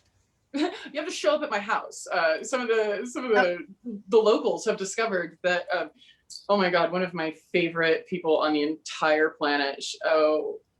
how did I just forget her SCA name? I'm the worst. You can It's been a use your year. name. And Facebook has but killed us. Facebook has ruined it, so I'm just not saying anything. Anyway, she showed up at my house because she wanted to make what she was calling a bog dress, but it was not what I thought of as a bog dress. It was more of a chitin. And so I was like, okay, we'll make a chitin. Cool. So she brought it, and she doesn't particularly like to sew. And so I'm like, okay, we'll just, machine sew a little bit. And then it's like, well, let's hand finish these seams so it's pretty. And so she's sitting there, and I'm talking to her and sewing the entire thing. She left with an entire dress. And it's like, if you just show up and like, Duchess Slane learned the same thing. If you come over and she says she pulls pins because she doesn't sew at all. But if you come over and tell me what you want, like you've got a project going, and just get me started on it, as long as you amuse the Muppet, then you'll get clothes out of it. Yes, that makes a lot of sense. I'm really bad at starting projects, and I'm really bad at like committing to them because I am very easily distracted. Yep, I get that. With all of the kingdoms that you've lived in, what is your absolute favorite event to go to? Sport of Kings. Good answer. I like that answer. Good answer. I like Sport of Kings. Sport of Kings has had some of the funniest stories of like laying in a field with everybody. Like, I don't even remember what game we were playing, but you had to lay your head on the person's stomach and be like this entire like, oh, it was the giggle game. Okay, so you have to lay, and it's like a group of people, and so you lay, and one person has their head on the stomach, and somebody has to giggle, and then you have to giggle, and it's like this. It's ridiculous. Anyway, Sport of Kings is my favorite event. What's an event on your bucket list that you haven't been to but really want to go to? There isn't one. I have never been to Penzik. I think I should go. Go as queen. Well, I've heard that it's much better as queen, but I would have to get Hrothgar to fight in Crown again, and I don't know if that's ever going to happen. But and that's fine. I'm not hurt by that. But I don't particularly relish the idea of just being an armpit, because I went to Gulf Wars once. Of course, it was the year before all y'all decided to go. That was bitchy. I didn't go. Yeah, so like I'm queen, I'm going to Gulf Wars. I don't know anyone, and nobody's coming. And then after Gulf Wars, all of my friends, all of them, including Reagan Leaf, who hasn't even played for like 2 years or whatever at that point, I'm like, we're going to go to Gulf Wars next year. Woohoo! We had the best time. And I'm like, I hate every single one of you. Because like, it was so hot and so muggy, and I live in the desert now, guys. I don't know how to deal with that. I think that's what I like about Sport of Kings, though, is that it's not a war. I don't, getting my folks to go to wars is almost impossible. And so, but going to a big academy, they would do that. So I'd love for there to be more academy type events. They could have tournaments there, but not I'm a tourney wars. girl. I love tournaments. I love consorting. I love it. I love being Hrothgar's consort. That's like the most magical moment in the entire world, when you're like, wow, this person really loves me, and this actually matters to him, and this matters to me, and wow, I trust him not to make, to throw my honor on the ground and stomp on it, because I want to be queen so much that he's going to slough that shot and punch that dude in the nuts. Like it's amazing. But I love the pomp and the banners, and if anybody needs a consort, I'm always like, sure, I'll walk up there with you. Whee! Like, because I was the stunt consort for a while. That's actually how I met Raynar. He's the only other person that's fought for me in a crown. I know you said stunt consort, but I heard skunk consort. That's it. Which is also very funny. Like, I like the idea of a skunk consort. Well, I wouldn't be as popular, I think, if I smelled that out. So if you could just magically out of nowhere, out of thin air, no politics, no nothing, create an award that doesn't currently exist, what would it be? Well, it exists, but I want it here. Oh, yeah. And Adina is the paragon. I want the paragon of merriment.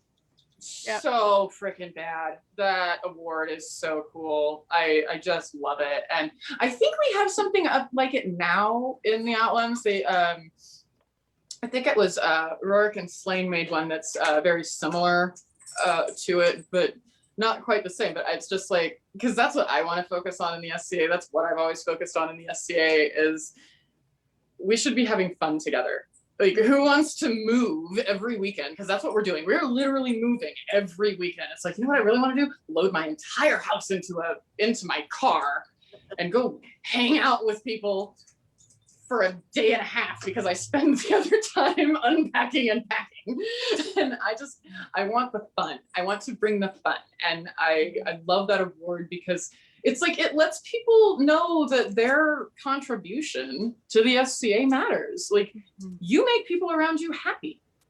That matters. That's really cool. That's really cool to have like the nightlife be fun too. Because I don't know about you guys, but an SCA event where nobody's doing anything at night, I mean, that's kind of like where we're at now because we're all old and lazy and we go to bed at dusk, but like nothing. It's just because we can't see. We just need to upgrade our prescriptions.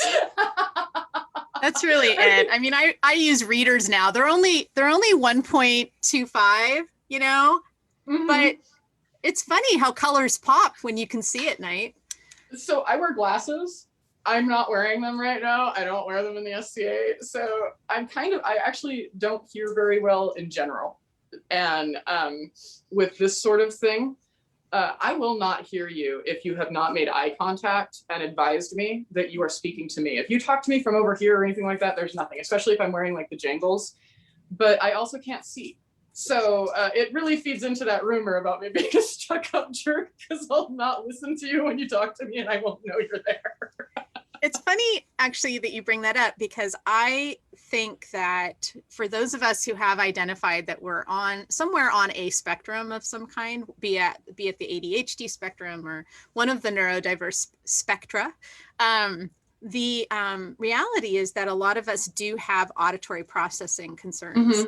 And it being at an event at night means you need to be in environments where you can see people, and there needs to be sufficient light to be able to focus on conversations and see people's faces when they're talking. And that can be really, really challenging. And especially in a place like the West, where for a long time, there have been fire restrictions in the West. And it's getting that way in Ontario too, where you can't have a lot of fires. So you rely on people bringing gas lighting with them, not to be confused with being gaslit, not the same. But you rely on people having, propane lanterns and that sort of thing. But then that means everybody gathers around them and the noise can be cacophonous.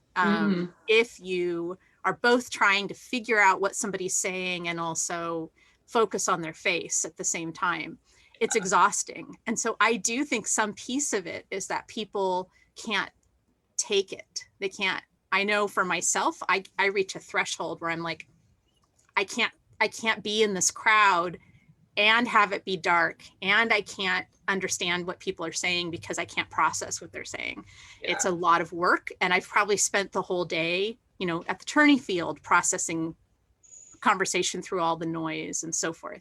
So it can be really challenging. And I think, being able to go back to your own camp, hang out with people in your own camp, talk with them, that's to me really the height of enjoyment after I've been in the middle of all of that noise all day.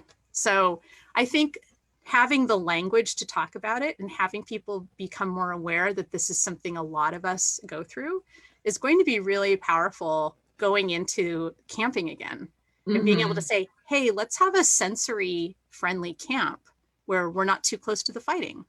Or let's have a sensory friendly camp where we know that between these hours, people are going to need there to be, some quiet, not because they need to sleep, but because they need to be able to talk and think. Yeah, I mean, I'm really loud, and part of it is because I can't hear, and so I get louder, because if I can't hear me, obviously you can't hear me, right? My father was deaf, and I'm the youngest of 5 girls, and if anybody has lived in a family of 5 girls, it's like a flock of seagulls. You know, you're just like, Yeah, that's what I was thinking too. Everybody wears their hair really big. What are you oh saying? yeah, huge, just like bangs going that way. Yes, all my sisters are much older than me. You should have seen the bang walls. But no, I think that would be really good. For me, I can normally power through at the event. Sometimes Rothgar will be like, you're getting frazzled. You need to go away. And then I'll be butthurt. No, I don't. And I'll go take a nap. And I'm like, I feel better for some reason. But normally for me, it's when I get home. I normally have like a day to 2 day recoup period, because I have really bad social anxiety as well, and I'm always sure that I've offended everybody that I've talked to. So I'm sorry if you're watching this still, if I've offended you. I didn't mean it. I'm actually a very nice person, I think. But I'll go upstairs because my bedroom's in the loft up there, and just kind of hide. And Rothgar will be like, hey, it's been like a day. Do you want to do something? No. I don't want to do anything. Please stay away from me. Well, it's good that you have that flexibility to be able to do that. You know, I do. I'm very blessed in the partner that I have, because he is very understanding, and he works well with my neuroses, or I don't know what the proper term is anymore, but my neuroatypical tendencies. Yeah. Well, it does speak also to the fact that all three of us here have considerable privilege in the SCA, and you know, both because of our rank in the SCA, but also because we're white women in the SCA. You know, we've enjoyed privilege, and we've enjoyed having representation, because there's lots of people like us in the SCA already. And we always like to ask people who have rank and privilege, how do you think you can or do use your privilege as a tool to make the SCA better or more inclusive, or what do you think you do? This has been a big thing for me in the last couple of years, actually. I had found out probably 4 or 5 years ago about like just this crazy rumor thing that had happened about me for a while. And it was the most shocking and just soul crushing. You know, you're like, wow, I thought you were my friend, and that's what you're telling people, that I'm a POS and I'm mean on purpose? That's terrifying. And it took me a really long time to get over it. I almost stopped the SCA entirely. I didn't go to Penzic. I actually had tickets and everything. I was already pre-registered, and I was like, no, fuck y'all, or whatever. And I started thinking about it. And what really bothered me was that this was a peer. He was a double peer at the time. And all of my friends around him that later told me of the things that he was saying didn't say a darn thing. Not a single one of them said, hey, you're being inappropriate. That's not cool. You can have those feelings about her, but don't come to a fighter practice or an SCA event and start telling people not to talk to her. Like, why wouldn't anybody do that? So after I dissected my feelings and why this was really bothering me, that kind of became something that I won't let happen around me ever. I have called people out for their inappropriate words. It's okay to have an opinion, as long as it's not one of the ones that we talked about earlier, like puppy kicking. Right. There are certain yeah, there are certain opinions. I'm totally okay telling you you can't have that. But other than that, there's a time and there's a place. And I will tell you if you're doing something, I'm like, hey, you're making people uncomfortable, or you're making yourself you're not being you. Actually, I think Dimitri is the best example I've ever seen of that. It was years ago on Facebook, and somebody had posted something, and he's like, I know you, this isn't you. I don't think you're explaining this the way that you want to. And it was really, really powerful the way that he phrased it. So I use my privilege in that sense quite a bit. I will put the kibosh on cruelty if it's around me. I make a huge point about being a safe space for anyone that's at an event. I am very uncomfortable at SCA events, and I'm pretty open about how uncomfortable I can be.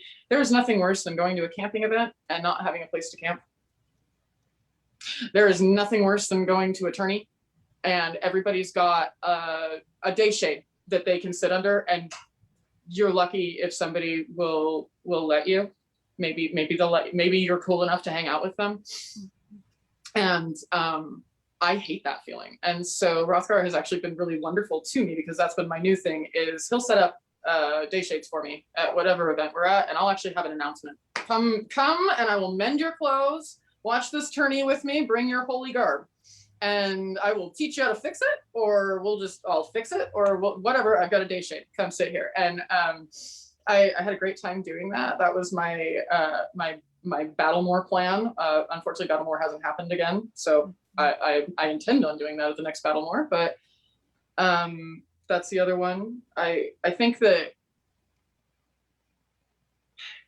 being who we are in the SCA, when you're a known entity and you have influence, whether or not you think you have influence. I don't really think of myself as somebody very exceptional or important. I'm Phoebe. In fact, it took everybody probably 15 years to call me Ingridth. In fact, it was Rothgar, because when I first met him, I was like, well, my name's Ingridth, but everybody just called me Phoebe. And he wouldn't he'd actually stop people from calling me Phoebe. He's like, she's Ingridth.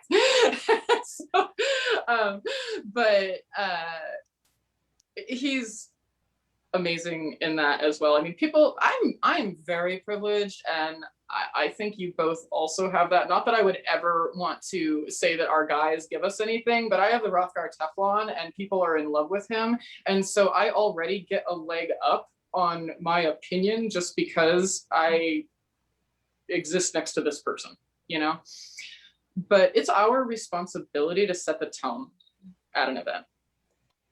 If we're supposed to be something to look up to, if we're a peer, if we're something to look up to, then we need to be something to look up to. And it's funny, because I know you're this way too. As much as I can be a jackass in a lot of circumstances, when I'm supposed to be in a formal setting, doing something official or doing something for someone else, it's a palpable change where I shift into a very different, equally me side, but something where I feel the weight of what I'm representing. It stops all of that. I think about, when we do the riderless horse, or when I have to speak on behalf of somebody in a peerage ceremony or whatever it is, there's a side where you're like, I have social capital to burn, and I'm going to use some of that now to do something difficult. That's definitely something where I will come in and fix things using my position. And I have no problem doing that. Yeah, I will fix things. So I will unravel situations and smooth them out. And sometimes people don't expect that out of me, but I think it's important to be able to flex and do both. I agree. Well, like you said about being a safe space, if somebody needs me, I'm going to be much more likely to do something for someone else than I will for myself. Oh yeah. I think all three of us are actually very much like that. I don't particularly like myself very much, but I like everybody else quite a bit. And I'm generally going to do something for somebody else before I do it for me almost 90% of the time, probably. Rothgar and I were talking about it yesterday, actually, while we were walking the dogs, but for the privilege, you can't hurt my feelings if I'm doing the right thing. Mm-hmm. If I'm doing the right thing, I saw a peer that I appreciate. She had posted something that was very controversial and one-sided on Facebook about somebody who's no longer with us. No chance to defend himself, nothing. And I didn't tell her she was wrong. I just said, this is not the most appropriate venue for this particular scenario.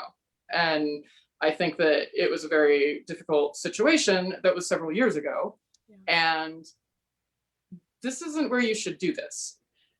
So nobody said anything for a couple days. And it was really funny. And then 2 days later, all of a sudden, all of her friends from this other kingdom that I probably will never be welcome to, like, jump on this. And so I guess one of them compared me to a pig. That's classic. And I was accused of gaslighting her. That was my favorite. But my friends were so concerned about this that they actually got a hold of me. They're like, don't go on Facebook. I was like, why not? Because they're like, have you looked on Facebook? No. Why would I? What's? And they're like, don't go, don't look. And I realized that they didn't know that about me. If I've done the right thing, if I'm doing it for someone other than me, Yeah. you cannot hurt my feelings. Like there's not a thing you could say to me if I'm shielding someone else. So in that situation, I would 100% stand up for somebody else before I would stand up for myself. Yeah. I think would probably be the. I know that's a really tough. And I will say, Ingridth, Phoebe, don't be mean to my friend, Ingridth, Yes. to you. So please, I love my friend and I want you to love my friend too. I say this to my kid also, where I'm like, don't be mean to my kid. Don't say those things about you.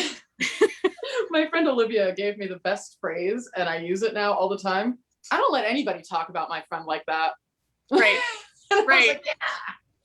I know, but I also know exactly what you're talking about. And I think all three of us have had those experiences where we're like, it's so much easier to advocate for someone else than it is to advocate for yourself. But the thing that I do keep in mind is what I represent. So I don't denigrate my rank. I don't let people trash talk laurels as a peerage, even if I happen to be frustrated with some laurels. I don't let people trash talk royal peers. Now if it's legitimate criticism, I am all for that. And I'm like, hey, let's talk about that. That sounds like a cultural problem or a privilege problem. Let's talk about I think crowns need vigils. I do. Oh. I think that crowns need vigils, especially first-time crowns. If you're going to step up as crown, you need to meet your populace. You need to know what they expect out of you. They need to know what to expect out of you, or, either way. And it's like we do that for every other peerage. We should be doing this for the people who are important and making these decisions, and not important. Sorry, it's important for the people who are making decisions to know this sort of thing. So I actually think that is another thing that we're kind of lacking in our society. Is I'm definitely all about the monarchy, and it's like, yeah, this is great, but we need to be able to communicate. They need to understand what their role entails as well, and because as you guys know, it's not about me, it's about them. Like when you're reigning, it's not about you. It doesn't matter. Like we're just helium balloons. Yeah, being we're just living up to what somebody wants. Somebody wants grace and beauty to look up to. So you have to be that. You have to. It's your chance. I did tell my court members that I would flick boogers at people if I didn't want to talk to them. So maybe grace and beauty is a bit of an overstatement. They were like, do you have a secret signal to tell us that you want to be pulled out of a conversation? I'm like, first of all, I have better skills for getting out of those conversations than you do. It is literally my career to do that. But if I'm really upset, I'll just flick a booger at them. And they're like, oh, like, yeah. I just wait for a pause in the conversation and then I just slip out. I'm like, oh, look, they're talking to someone else. There's nothing wrong with saying to somebody, I'm so enjoying this conversation. I do need to move on. Mm-hmm. Oh no, and it goes back to everything can be solved with honest communication. If you just talk to people are far more willing to. I have people waiting for me. I need to move on. I'm on a schedule. I only have so much time. Yeah. Or I just need to move on. You don't have to have a reason to be civil. Anyway, we're way over time. So I don't know about you, but I, at some point here, will need to use the bathroom.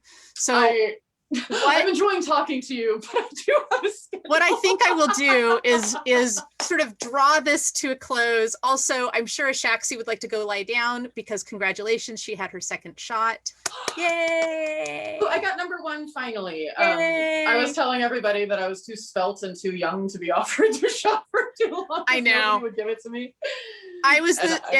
Believe me, I get that. I am Team Pfizer, or House Pfizer. And we'll get my second on the 23rd. So I'm very much looking forward to it. Yep. Yay. So, but I had a really bad reaction to the first shot. So I'm hoping that means my immune system already punched me in the gut. I had a sore arm. No, I was It took me like 2 days to feel good. So I think maybe, it's different for everybody, right? So I'm no, hoping, it totally is. And it also, hoping I like, paid it's my how your dues already. immune system processes. Yep. So normally what we like to do as we end these is give you a virtual gift basket, unless Ashaxi has something else she would like to bring up before we move on to the end. Okay. And as you know, normally in a big court, people exchange lots of gifts. Ontario is somewhat famous for its fancy gifts. And since this is a virtual gift basket, we can put anything we want in it because we're not actually giving it to you. So, yeah. So, well, then I don't want your gift basket. It wasn't for me. It's definitely the thought that counts in this case because it's only the thought. So normally my people would have done a little investigation and asked you, I have some stock questions, but they're really for people I don't know well. I already know what I would put in yours because anything I give to you, you're going to just, if you don't want it, you're just going to give it to somebody. I do have a really funny story that I kind of want to share with you before we go. Do that. And I think you're the one person who would appreciate this, but it's from Morgan and Liz's first Crown Prince and Princess experience, actually. So I was stepping down and my friend Doma had been in Japan for work. And he's like, what do you want? I was like, I want vending machine panties. And I said this because they have everything in a vending machine. I was not talking about those panties. I was talking about, because they have like flip-flops and vending machines and like bras. You can get anything. So I just wanted like granny panties, right? You didn't want I didn't want those panties. No, I didn't want special panties. But so it's my decoronation. And we were supposed to be outside. It was supposed to be this beautiful event that we were sitting in like a lovely boat in a grass field and it snowed 4 feet. And so, because Outlands. And so we were inside and the tent we were supposed to be in was also set up inside. So I'm sitting in this tent and Doma comes in and he's like, crinkle, crinkle, crinkle with a bag. It's a brown paper bag. Looks like he's giving me a 40, right? And I don't hear what he says because I've told you before, I can't hear things. And I'm so excited. So I open the bag and Morgan and Liz are like, what's she doing? Like they have this look like, I'm like opening the bag. I'm like, oh my God, it's a pop top of panties. It has like a flavor seal. And they're like, what are you doing? Why are you opening it? And I like pull it out as like this G-string and I'm playing with it. I'm like, look, it's panties. And they're like, he told you not to open it. And I was like, oh no, it's not those kind of pants. Oh my God. So I was sitting there playing with this G-string. And my friend had gone into the back streets of Japan to find illegal underwear because they don't even allow those anymore. And he brought them to me, and I'm sitting there playing with a dirty pair of panties. That's perfect. I can't give you anything better than that. There's but my gift basket story. Yeah, this is perfect. We're not giving you dirty used panties from Japan. However, we will give you an assortment of lovely light and dark chocolate because you strike me as the type that even if you didn't eat chocolate, you would find people who wanted the chocolate that you have. I eat so much chocolate, it's ridiculous. Okay. Well, I'm going to put my favorite chocolate in there, which I love, like all the fancy Frans and all of that. But what I really love is Trader Joe's dark chocolate with hazelnuts. It comes in a bar like this big. It's like this big. And the squares are real square sizes. And I'll eat like 1 square a day for about 2 weeks. It's so good. Like, wow, you're really good. I would eat 1 square I have really good willpower. for about 8 minutes. No, after 1 square, with a cup of coffee or some milk, it's really good. And it's more hazelnuts than chocolate. It's like the best. And so you're going to get a big old bar of that because I want you to think about me when you eat it. So that's number 1. Number 2, normally we ask red or white wine. I think you need bubbles, honestly. I do. I think you need bubbles. And last week we gave Duchess Patricia a case of Prosecco because then she'd have plenty to share with people. So that was our virtual gift, one of our virtual gifts to her. And so you definitely need to hit her up for one of those bottles. But I think for you instead, we're going to go with the Vino Vito and or, sorry, Vino Verde, not Vino Vito, because it's, first of all, it's cheap. Oh, the story tells I itself, like boxed really. wine, actually. So Vino Vino alcohol. Verde. Just give her the gut rot. It's fine. No, what I love about Vino Verde is it's a little bit effervescent, just has a little bubble in it. And it is inexpensive, but I only bring that up because I use it as a mixer. So I like to use it because it has this very like fresh taste. And I like to mix it with things like rhubarb syrup and basil. And like, you can just play with this flavor. And so I'm going to give you some Vino Verde to play with. So you can like make refreshing day drinks with it. So it's really, really tasty. I like this plan. Yeah, I think it's a solid plan and you should totally go and find some and put it in your fridge. I think I will. Try it out. And then I'm not going to ask you puppies or kittens because you have the best dog in the world. I do. Anyway. Well, I have so many dogs, but they're all the best dog. But I am going to give you, like, maybe we'll give you a gift certificate to go and get some dog toys. Something delightful, maybe a Kong in Ob's memory. Or a pig. There you go. Or Team Pig. Or Team Pig. Beautiful. And then I'm going to give you a virtual, I'm not really giving this to you, all expenses paid trip to the next Sport of Kings where, you know, you don't have to worry about anything. That would be like my favorite thing to give you if I actually could. So just pretend I gave it to you and then buy it yourself. Maybe I'll just drive up and like curl up in a sleeping bag against your tent. I'm like, hi guys. That would be fine. That would be fine. You could actually be inside my tent. I run a home for wayward girls. And so if anybody who helps me set up and tear down can sleep in my tent. And I bring an oven and make nachos and pizza and do all kinds of like, yeah. Wait, is Ludviga anywhere around there? And will she feed me? She runs the Virgin Countess. And so you can go and eat at the Virgin Countess whatever you want. But I provide the nachos oven. Oh, okay. Well, then I'm with the nachos. I'm just saying. There's Sorry, Ludviga, you're amazing. Great. So that, and then the other thing that I would give you is a Shaxi would make you a cornet. I think that's clear that that would happen. And she would have all the time in the world and the ability to do it. And it would just happen. But it would be permanently attached to a felt penis hat. Yes, I there you go. feel that is the coronet that I need. Yeah. And most importantly, the one you want, but it's what you need. I think what we would do too is instead of giving you all this stuff in a basket, because we don't believe in baskets with handles, they're the devil, and you should never give somebody a basket with a handle because you can't pack it in the car. That's my right. I am very firm on this. Instead, in Germany, when kids go off to school for the first time, they give them these big cones full of treasure. They carry like these big cones to school with them, and they have like candy and toys and stuff in them. I think the penis hat would have to be the cone. That would be perfect. Everything would be inside of that. Well, it would fit my bottle of Vino Verde perfectly. Yeah. Yes. So I think this would be your gift if I could give it to you and just manifest all of that for you. I think the penis hat coronet sounds about right for me. Yeah. Sounds perfect. And I am not obligating a Shaxi to make that for you. I just want to be really clear. Just really super clear. Okay. I mean, if you wanted to, I'd totally wear it, but no pressure. Thank you for spending 2 hours with us. Oh my God. If anybody's actually still watching. Yeah. We lost Who wants to watch me talk to two of my friends? What was that, a Shaxi? We lost about half our audience, but there are some diehards hanging out with us. There are, like, I want to recognize Johan, who I think does not miss a week, and comments on all of them. And thank you. I love Johan. We see you. You're there week in and week out. You know more about these interviews than I do at this point. So, but yes, thank you so much. It has been a delight, Ingridth, to see you.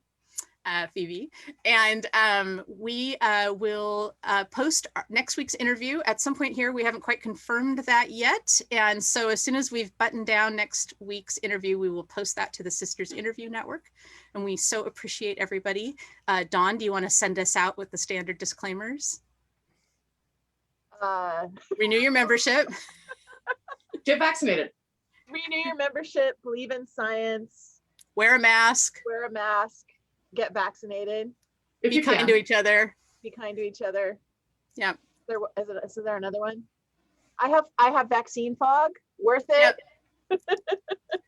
That's good. I think that those all of those and anything else that you think of. So We Sounds love great. you all. I love you. Thank you. Thank you so you. much for their time. Thank you for being here.